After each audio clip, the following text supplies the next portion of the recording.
Vai lá, Thalinho, vamos soltar o peixe. Começou aí? Então, Dandan, aí ó, pesca esportiva, na época da Piracema, deu 60 centímetros certinho. Na medida, mas tá na Piracema, nós vamos soltá-lo. Olha lá, segura ele. Só praticando pesca esportiva. Vê se... Não, tá. Deixa ele recuperar tá o sujo, fôlego. não, era pra filmar ele debaixo d'água aqui, ó. Deixa ele recuperar. Vê se pega aqui ele.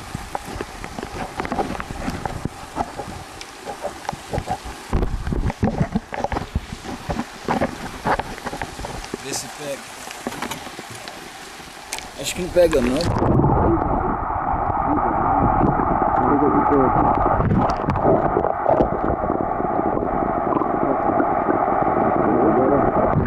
Não parou não, né? Não. Então, soltar, né, Dandan? Solta ele. Deixa ele recuperar mais um fôlego. Aí solta que nós estamos pra gaiada ali, ó. Aí, ó, já tá. Presta aqui, ó.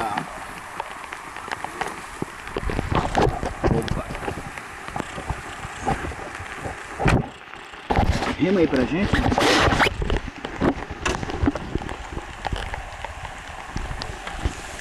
Tá douradinho.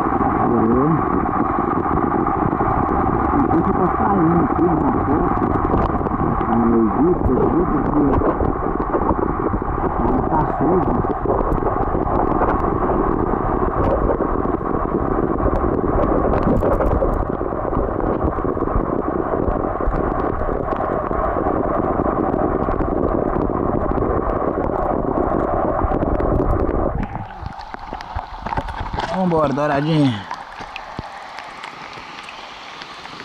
Tá com Deus. Uhul!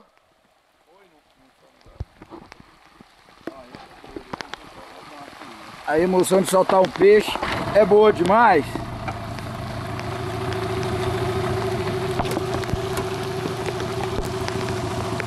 Eu e Dandan debaixo aqui de chuva. Rio São Marcos. Dandan, né? Iniciante, sem capa de chuva. Você largou a minha lá, né? Ó, rapaz. Vamos passar aquela pedreira ali logo.